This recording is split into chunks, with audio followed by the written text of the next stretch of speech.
很佩服那些网友或者那些顾客，他说我200多块钱就可以买得到了，我不经意就来了一句，我说是单电池吧，一电一充嘛，他直接就封死你了，是2电一充。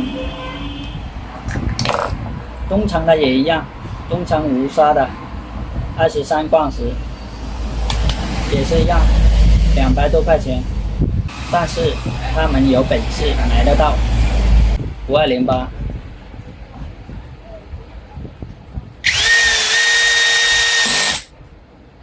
当然我们很佩服这些敢卖敢买，我们也想买便宜的，但是买不到啊。这个是5241大有的，很惊奇的发现，其实拆开之后呢，它能用东城的电池，但是你合上这个盖子之后呢，东城这个12伏电池就插不进去了。当我拆开这个大有5241的时候，我有发现到一个电池座和东城这个12伏的电池座居然能通用，能插上去。我们来试一下，大家看到没有？而且这个正负也对称，后面这个呢，信号线呢也对称。我们来看一下旧款新款，旧款新款的，这是大有5241，现在基本上都不再用了吧。然后它最新的升级呢是5208，5208相信大家都非常之熟悉了，称之为口袋电钻。然后东城有最先的09杠时升级为23杠时，到了23杠时的这款无砂之后呢，就没有进化了。东城的12伏无砂一直就停留在23杠时了，再没有最新款的出现。今天我们最主要看看他们这2款老款和这2款新款，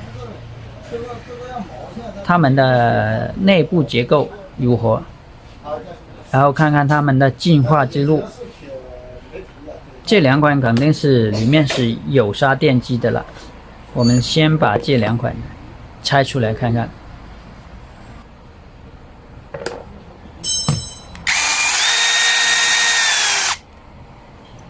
现在我们来称一下它的裸机重量，916克09杠609杠10 734，大概相差200克左右。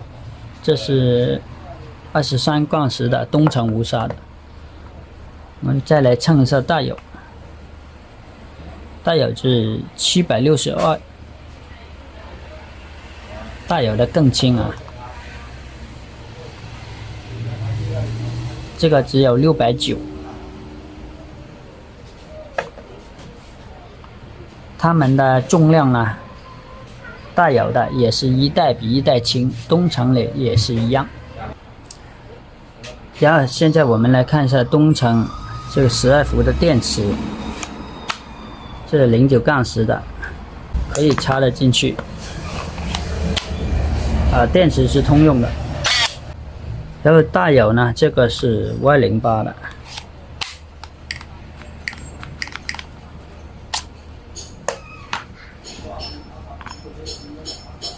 5241的是插不进去的。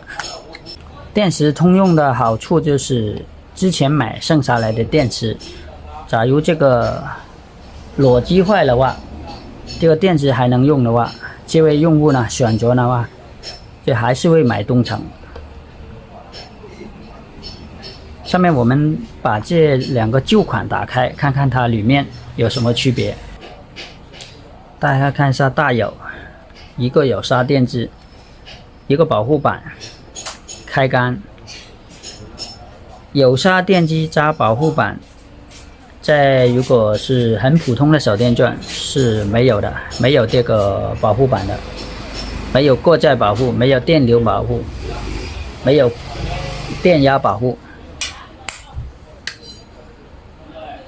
东城一样有啊，但是东城这个电路板做的也是塞满这个空间，开关，有砂电机。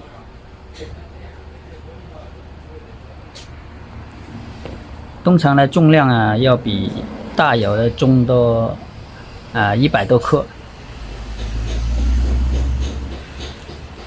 在有砂那个年代，大家看一下，这两个应该是不相上下。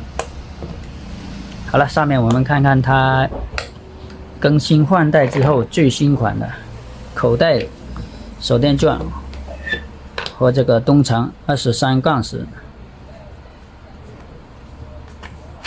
23-10上市有一段时间了，但是始终没有看见它的新款啊。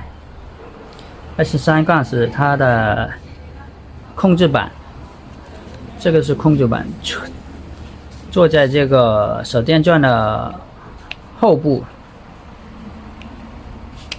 这是无砂电机，这是开关。我们打开这个5208，我相信现在很多网友都会心心念念想买，但又不敢买。5208的控制板在这里，横卡在这里。当然，大有的产品我们不用质疑它的设计。如果大有的设计你不满意的话，我相信很多品牌的工具你都不会满意。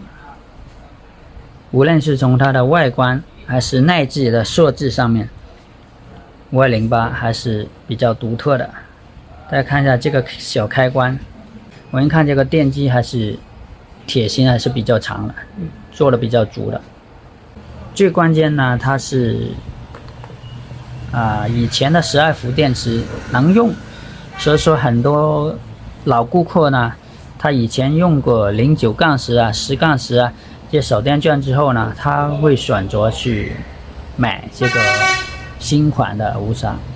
但是之前买下来的电池丢了也可惜，但是5208不一样，5208呢，就算你以前这个5241这些电池能用的话，还是不通用的。